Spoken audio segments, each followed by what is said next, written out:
Episode 1. The Bell Tolls Twice. It's quiet on the bus. Too quiet. Outside the window, trees blur past, twisted and black, like they're reaching for something they'll never catch. The village comes into view, almost as if it's been hiding, waiting for someone to find it. I'm sitting by myself, humming a tune. My bag is neatly in my lap. I can't help but smile. So this is Fushimi Village, I whisper to myself. Huh. Looks softer than the photos. The driver doesn't respond. He hasn't said a word the whole trip. When the bus stops, he stares at me in the mirror and says, with a cold tone, "Don't look at the bell tower." I blink, then smile wider. Okay. And then I step off. Fushimi Village Academy looks like it's tired of standing. The building slouches, crooked with one bell tower, no clock, just vines creeping up rusted gates and windows that reflect something wrong. I notice a group of students whispering behind a tree. She's here. Isn't she late? No, she's 5 years early. She's smiling. Why is she smiling? I wave at them, but they don't wave back. The classroom feels cold. There's one desk by the window, the one that's been empty for years. I sit there. It's a little unsettling. The teacher doesn't speak right away. He just stares at me, like I'm something he's trying to figure out. Class, this is... He frowns, looking confused. I'm sorry. What's your name again? I shrug, grinning. I think it's Nico? Maybe? Names are weird, right? A tap. It's soft, then louder. Tap, tap, tap. I glance out the window to see a black bird sitting there, with no eyes. I wave at it like an old friend. A girl at the back gasps. She waved at the bird. So what? That bird's been sitting there since the incident. The teacher clears his throat. Please take a seat, Miss... Nico. I skip over to the window seat. The lights flicker once, twice, and then the bell rings. Dong. Everyone looks up. Dong. Everyone freezes. I glance around, confused. Wait, was that 2 bells? A boy turns to me, his face pale like paper. It only ever rings once. I tilt my head. Weird. I heard 2. And also... I raise my hand and show them a tiny black feather resting on my palm. The lights go out. The door slams shut on its own. In the dark, I can't help but feel excited. This is so much fun already. The lights flicker again. I blink. The classroom is gone. I'm standing in a hallway, alone. At the very end is a door, wooden, worn, older than anything else in the school. No handle, just there. But something about it pulls me in. My shoes make soft sounds against the floor as I walk. The light above me blinks on, off, on, off. I reach the door. It creaks open on its own. Dark woods greet me. Trees too tall, too still, no wind, no sound. I walk. Somehow I already know the way. Through the trees I see it. A faint red glow, a shrine. A woman stands beside it, hunched, wearing ceremonial robes. Her eyes are white, milky, like marble. She turns to me. You followed the bell, she says. They always follow the bell.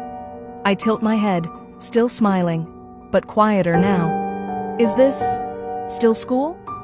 She doesn't answer, just circles the shrine once, then stares straight at me. The bell rings once to warn them, she whispers. But when it rings twice, it chooses someone. My feet shift. I step back. Her voice roughens. The bell doesn't like to be watched. That's why it hides in towers. It remembers faces. She steps forward. Too close. Her marble eyes pin me in place. You heard 2 bells, child. That means it sees you now. Then, wind. Violent. Loud. Leaves swirling. Trees groaning like they're alive. I open my mouth to speak. But she's gone. The red glow vanishes. The ground gives out beneath me. I drop. My head hits something hard. A root, maybe. And then, black. I wake up to the sound of water. My head throbs. The forest is gone. Stone walls surround me. The floor is damp. Moss creeps through the cracks. It smells like wet earth and something older. No windows, no door, just a spiral staircase stretching upward. I stand. My skirt's dusty. My bag is still slung over my shoulder. I start climbing. Step by step, the air turns cold. At the top, a circular room. Floating candles cast soft golden light. And in the middle, a boy. He looks my age, skin pale, eyes black. But his feet, no shadow. He stares at me. Then he smiles. "You fell where the bell wanted you to," he says. His voice is soft, like he's telling a secret. It doesn't drop just anyone. I narrow my eyes. "Are you real?" He tilts his head. "Define real." I take a step closer. "Why am I here?" He points up, a glass ceiling. Beyond it, a giant black bell.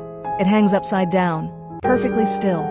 But I hear it, a hum, deep, low, alive. "The bell chooses," the boy says, "and sometimes it trades." I blink. He's suddenly right in front of me, inches from my face. I didn't see him move. He leans in, whispering, "Tell me something. When you woke up, did you check your bag?" I freeze. Number I hadn't. Slowly, I reach for it. Open the flap. My fingers brush against something, cold, wrapped in tight black string, frayed, knotted, not mine. I pull it out. It's small, heavy. I stare. "What is that?" "What is this?" I ask. The boy doesn't answer, because he's gone. So are the candles. The room is pitch black, except for the object in my hand, now glowing faintly. Gong. It's not a sound. It's a collision, like something slamming into the earth's core. My knees buckle. My teeth rattle. My vision fractures like glass. I scream, but there's no sound. Gong. The second ring is louder, hungrier, starving. The object in my hand twitches. A string untangles on its own, and then I see it. An eye, a real one. Bloodshot, wet, staring at me. I drop it. It hits the ground with a sickening, wet thud. I stumble back, only to realize the floor is gone. I'm falling again. But this time I don't land. Everything goes dark. So dark I don't even know if I exist. Until a low hum, a soft vibration. Then, "Hey, wake up!" My eyes snap open. I'm sitting in a bus. Sunlight pours through the windows. There's music playing faintly. People chatting. Someone taps me again. "You're at the last stop." I blink. I'm back. On the same bus from earlier. The one I boarded in. Except, hadn't I already gotten off? Hadn't I already walked into the school? I frown and rub my eyes. My heartbeat is thunder in my ears. Maybe I dreamt it all. I step off the bus. Everything feels normal, but I can't shake the weight in my chest. I walk into the school building, up the same hallway. Everything looks familiar, too familiar. I reach the classroom door. My hand hovers. I open it. Students are inside, laughing, talking, writing. The teacher is at the board, exactly as before.